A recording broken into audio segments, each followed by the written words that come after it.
Hello everyone, welcome to engineering Angan. তো আজকের lecture ভিডিওতে আমরা কথা বলবো মডেল বেসড রিফ্লেক্স এজেন্টস নিয়ে। তো এটা কি, কিভাবে কাজ করে এবং কেন এটি সাধারণ রিফ্লেক্স এজেন্টের চেয়ে বেশি বুদ্ধিমান, তো সবকিছুই জানবো আজকের আমরা এই ভিডিওতে। তো চলো শুরু করা যাক। তো প্রথমে আমি যদি একটু কথা বলতে চাই ডেফিনেশন নিয়ে, model based reflex agents remember some information about the world. আচ্ছা, তো আমাদের যে মডেল বেসড রিফ্লেক্স এজেন্টটা আছে, এটা হলো এমন একটা এআই এজেন্ট যেটা তার আশেপাশের পরিবেশ সম্পর্কে কিছু তথ্য মনে রাখে। ও কি করে, তার আশেপাশের পরিবেশ সম্পর্কে কিছু তথ্য মনে রাখে। তো আমাদের মডেল বেসড এজেন্ট মানে তার অভ্যন্তরে তোমার একটা মডেল বা মানসিক ছবি তৈরি করে, যেটা তাকে সিদ্ধান্ত নিতে সাহায্য করে। তোমার এই রিফ্লেক্স এজেন্ট মানে এজেন্টটা সরাসরি তোমার ইনপুট দেখে আউটপুট দেয়, কিন্তু মডেল বেসড হলে সে অতীতের কিছু অভিজ্ঞতা মনে রাখে। তো এটা কিভাবে কাজ করে? They maintain an internal model of the environment. Agent তার এনভায়রনমেন্টের একটা ইন্টারনাল মডেল তৈরি করে। This helps them make better decisions even when they can't see everything directly. এই মডেল তাকে এমন সিদ্ধান্ত নিতে সাহায্য করে যা সে সরাসরি দেখতে না পেলেও যুক্তিসঙ্গত হয়।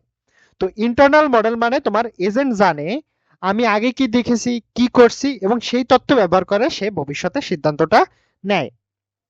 তো এর কে ফিচার বা মূল বৈশিষ্ট্যগুলো কি কি আছে আমরা একটু দেখে নেই। Track the world's state over time, remembers what has happen. আচ্ছা, তো এজেন্ট সময়ের সাথে সাথে কি ঘটছে ওইটা মনে রাখতে পারে। ধরো তুমি একটা ভ্যাকুয়াম ক্লিনার বানাইছো, robot vacuum cleaner.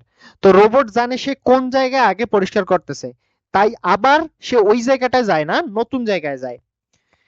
Infer hidden information, can guess things it can't see. আচ্ছা, এজেন্ট এমন তথ্য অনুমান করতে পারে যা সে সরাসরি দেখতে পায় না। ধরো যদি এজেন্ট জানে যে দরজাটা খোলা ছিল এবং বাতাসে আসতেছে, তাইলে সে অনুমান করতে পারে যে হ্যাঁ, তাইলে হয়তো বা জানালাও খোলা ছিল রুমের। Works in partially observable environments, doesn't need full information. আচ্ছা, তো এজেন্ট এমন পরিবেশে কাজ করতে পারে যেখানে তার সবকিছু দেখা যায় না। ধরো একটা রুম আছে, যে রুমের মধ্যে একদম ধোঁয়া আচ্ছন্ন হয়ে আছে, কোনো কিছু দেখা যাইতেছে না। তখন তোমার হচ্ছে কি, ও ওই মডেল ব্যবহার করে বুঝতে পারে যে কোথায় যাইতে হবে। Still reactive but smarter, acts based on current input plus context from memory. আচ্ছা, তো এজেন্ট এখনো তোমার ইনপুট দিকেই কাজ করে, তার যে সিদ্ধান্তটা আছে সেখানে তোমার অতীতের তথ্য থাকে। এটা সাধারণত তোমার সাধারণ রিফ্লেক্স এজেন্টের মতো দ্রুত কাজ করে, কিন্তু বেশি বুদ্ধিমান, কারণ সে কনটেক্সটটা বুঝতে পারে, আর সাধারণ রিফ্লেক্স এজেন্টটা কনটেক্সটটা বুঝতে পারে না। তাইলে আমাদের মডেল বেসড রিফ্লেক্স এজেন্ট আর এমনি এজেন্টের মধ্যে পার্থক্য কি? সাধারণ রিফ্লেক্স এজেন্টের মতো এটা কাজ করে, কিন্তু এই মডেল বেসড রিফ্লেক্স এজেন্টের বুদ্ধিমান, কারণ সে কনটেক্সট বুঝে কাজ করে। তো এর এক্সাম্পল কি? Robot vacuum cleaner maps the room and keeps track of areas already clean to avoid repeating work. আচ্ছা, তো একটা রোবট ভ্যাকুয়াম ক্লিনার রুমের একটা ম্যাপ তৈরি করে এবং কোন জায়গায় পরিষ্কার হয়েছে তা মনে রাখে, যাতে তোমার একই জায়গায় বারবার ও না যায়। তো এই মডেল বেসড রিফ্লেক্স এজেন্টের একটা বাস্তব উদাহরণ হবে তোমার হচ্ছে কি robot cleaner, vacuum cleaner. Robot তার নিজের ইতিহাস মনে রাখে এবং নতুন জায়গাটা আগে পরিষ্কার করে। তো এখন আমরা এখানে একটা ডায়াগ্রাম দেখতে পাইতেছি, আমরা ডায়াগ্রামটা একটু বোঝার ট্রাই করি। তোমার এইখানে দেখা যাইতেছে আমাদের মডেল বেসড রিফ্লেক্স এজেন্টের ডায়াগ্রাম। তো এখানে আমরা প্রথমেই দেখতে পাইতেছি আমাদের এনভায়রনমেন্ট। এনভায়রনমেন্ট থেকে আমরা দেখতেছি আমাদের কি আছে, এজেন্ট। তো এনভায়রনমেন্ট মানে এজেন্টের চারপাশে তোমার বাস্তব জগৎ, যেখান থেকে সে তথ্যটা সংগ্রহ করতে পারে। তখন এটা হতে পারে একটা ঘর, রাস্তা বা যে কোনো জায়গা যেখানে তোমার এজেন্টটা কাজ করতেছে। এরপর আছে আমরা দেখতে পাইতেছি সেন্সরস। তো সেন্সরস কি করে? আমাদের সেন্সরস তোমার এজেন্টকে বলে দেয় যে পরিবেশটা কেমন। যেমন তোমার রোবটের সেন্সর বইলা দেয় তোমার সামনে দেয়াল আছে কিনা, ধুলাবালি আছে কিনা, কিংবা তোমার আলো আছে কিনা।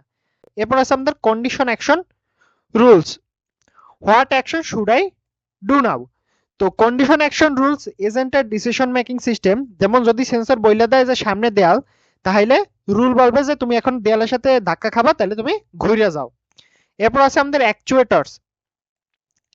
অ্যাকচুয়েটরস কি করে? আমাদের অ্যাকচুয়েটর তোমার এজেন্টের আউটপুট ডিভাইস, যেটা দিয়ে কি করে সে কাজটা মূলত করে। যেমন রোবটের চাকা হয়েছে তার অ্যাকচুয়েটর, কারণ চাকা ঘোরানো কিংবা হাত নাড়ানো তোমার যে কোনো কিছুতেও অ্যাকচুয়েটর ব্যবহার করে। তাহলে আমরা একটা ফ্লো পাইলাম, এখানে ফ্লো পাইলাম কি, প্রথম পাইলাম আমরা এনভায়রনমেন্ট, তারপর পেলাম সেন্সর, তারপর স্টেট আপডেট, তারপর কন্ডিশন অ্যাকশন রুলস, তারপর তোমার অ্যাকচুয়েটরস, তারপর আমরা অ্যাকশন পাইলাম। তো এজেন্ট শুধুমাত্র ইনপুট দেখে কাজ করে তোমার এটা না, বরং ইন্টারনাল মডেলটা ব্যবহার করে বুদ্ধিমান ও সিদ্ধান্ত নেয়। এটাই তোমার মডেল বেসড রিফ্লেক্স এজেন্টের শক্তি। ও কি করে, এজেন্টটা শুধু ইনপুট দেখা কাজ করে এমনটা না, বরং তার একটা ইন্টারনাল মডেল ব্যবহার করে বুদ্ধিমান সিদ্ধান্ত নেয়। এইটাই হলো গিয়ে তোমার মডেল বেসড রিফ্লেক্স এজেন্টের শক্তি। তো মডেল বেসড রিফ্লেক্স এজেন্ট হলো এমন একটা এআই সিস্টেম যেটা শুধু বর্তমান ইনপুট দেখে কাজ করে না, বরং অতীতের অভিজ্ঞতা এবং কনটেক্সট ব্যবহার করে আরো বুদ্ধিমান সিদ্ধান্ত নেয়।